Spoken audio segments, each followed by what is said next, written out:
Mon nom c'est Munoz Pérez, mon nom de famille est Munoz Pérez. Mon prénom c'est Daniel Matteo, mais vous pouvez m'appeler Matteo tout simplement. J'ai 24 ans, bientôt 25, et je viens d'Espagne originellement, mais j'ai habité en Belgique toute ma vie. Mon parcours à l'HEAJ, je suis entré à l'HEAJ à la fin de 2014 et je suis sorti en 2019. J'ai fait 2 années en animation pour jeux vidéo, de deuxième, une que j'ai redoublée, et 2 années d'animation 3D plus généralement, dans laquelle j'ai fait un TFE qui m'a été même visionné distribué dans des festivals. En ce moment, je suis en train de finaliser une année d'études à l'étranger, en Écosse, à l'université de l'ouest de l'Écosse. J'ai découvert la HEAJ il y a maintenant 8 ans, donc avant de sortir de sixième, à un forum d'emploi où l'option de travailler dans le monde de la 3D en général, donc même dans le jeu vidéo ou dans le cinéma, n'était pas vraiment envisageable pour moi. Ou en tout cas, je n'étais pas encore sûr que c'était ce que je voulais envisager. Et j'avais découvert l'existence de l'école par ce biais-là. J'avais rencontré des gens de l'école au stand qu'ils avaient mis en place là-bas dans ce forum-là.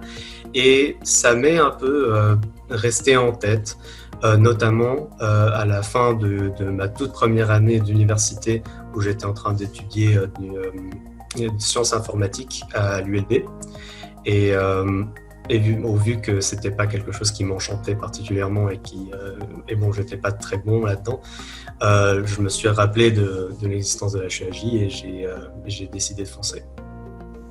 L'HEAJ réussit à trouver l'équilibre, je pense, idéal, en tout cas le plus idéal qui soit, je pense, entre encadrer ses étudiants, encadrer l'éducation des étudiants avec un cadre, on va dire, plus ou moins classique, scolaire, et donner un pan de liberté surtout créative, nécessaire aux étudiants pour pouvoir s'épanouir et pour pouvoir découvrir ce qu'ils veulent vraiment faire et quelles sont les choses sur lesquelles ils veulent travailler.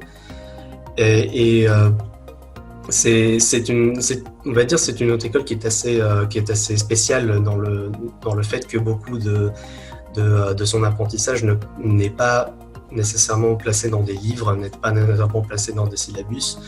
Beaucoup de cet apprentissage est manuel, mais il est pratique, il se reflète dans les projets qu'on décide d'aborder, même si beaucoup de ces projets sont imposés, mais l'imposition de ces projets n'est pas nécessairement négative. Le conseil que je donnerais aux étudiants qui sortent de leur dernière année à l'HEAJ, c'est que c'est pas fini. L'école est finie, mais c'est ici que la vraie partie de la vraie carrière commence.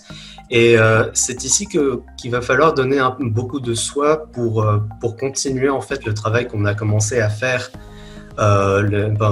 pendant les dernières années que vous avez passées à l'école. Évidemment, si ces années ne vous ont pas plu et que vous voulez faire autre chose, par tous les moyens, faites ce dont vous avez envie. Vous avez toujours la possibilité de suivre d'autres formations dans n'importe quel domaine que vous voulez. Moi-même, j'ai fait une année supplémentaire dans un cadre universitaire à l'étranger et ça m'a permis d'étoffer mon portfolio et d'avoir vraiment de plus de matière à montrer à des employeurs dans le futur et me rendre plus intéressant comme candidat pour de l'emploi dans le futur.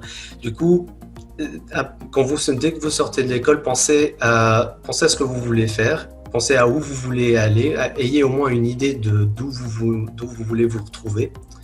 Et à partir de là, commencer à bosser, commencer à travailler les fondations, à construire les fondations que vous avez créées à l'HEJ pour pouvoir vous faire plus compétitif dans le marché de l'emploi.